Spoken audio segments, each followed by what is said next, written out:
Baik, Assalamualaikum warahmatullahi wabarakatuh.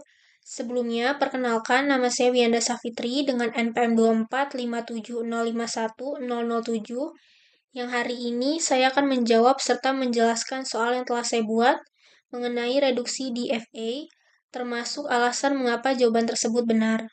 Untuk referensi yang saya gunakan yaitu arsip materi yang telah diberikan dosen, serta tambahan penjelasan dari AI yaitu ChatGPT untuk membantu memahami penjelasan lebih detail dan memperjelas alasan kenapa jawaban tersebut benar. Nah, dari yang saya dapatkan dari beberapa referensi, DFA itu ibarat mesin sederhana yang dipakai buat mengenali sebuah bahasa formal. Di dalamnya itu terdapat state, transisi, start state, dan juga final state. Tapi sering juga DFA itu dibuat memiliki terlalu banyak state. Ada state yang tidak bisa dicapai dari start state, ada juga state yang sebenarnya ekuivalen dengan state lainnya. Karena itu, diperlukan proses reduksi DFA, yaitu menyederhanakan DFA tanpa mengubah bahasa yang dikenali. Untuk proses reduksi sendiri, itu dilakukan melalui dua langkah utama. Yang pertama itu menghapus state yang tidak bisa dicapai dari start state. Yang kedua itu menggabungkan state yang ekuivalen, yaitu state yang selalu memberikan hasil yang sama untuk semua input. Dengan cara ini, kita memperoleh DFA yang lebih kecil, sederhana, dan juga lebih efisien, tapi tetap mengenalin bahasa yang sama. Berikut soalnya, di sini diberikan DFA dengan himpunan state key.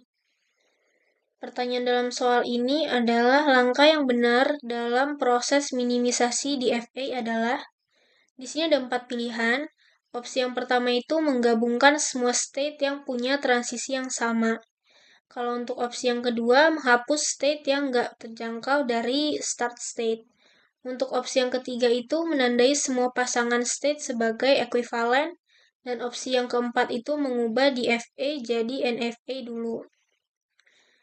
Untuk jawaban yang tepat itu adalah opsi yang kedua, yaitu menghapus state yang nggak terjangkau dari start state. Kenapa?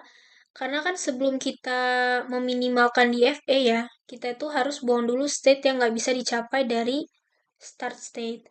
Karena percuma kan kalau ada state yang sebenarnya nggak mungkin dikunjungi.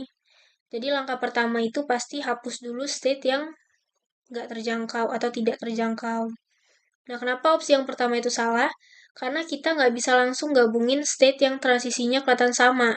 Bisa aja kan kelihatannya sama di awal, tapi nanti beda kalau kita ikutin inputan stringnya lebih panjang. Jadi, penggabungan itu baru bisa dilakukan setelah partisi dan perbaikan, bukan di langkah yang awal. Terus kalau untuk opsi yang ketiga, kenapa salah? Karena dia menandai semua pasangan state itu ekuivalen. Itu juga salah, karena kalau dijadikan langkah pertama, ekuivalen itu dicek setelah kita bikin partisi final dan juga non-final, bukan langsung dari awal. Jadi timingnya tuh salah. Nah, kalau untuk opsi yang terakhir, itu juga salah karena dia minimisasi DFA itu bisa langsung kita lakukan di DFA-nya, nggak perlu diubah dulu ke NFA. Jadi opsinya agak ngejebak aja gitu.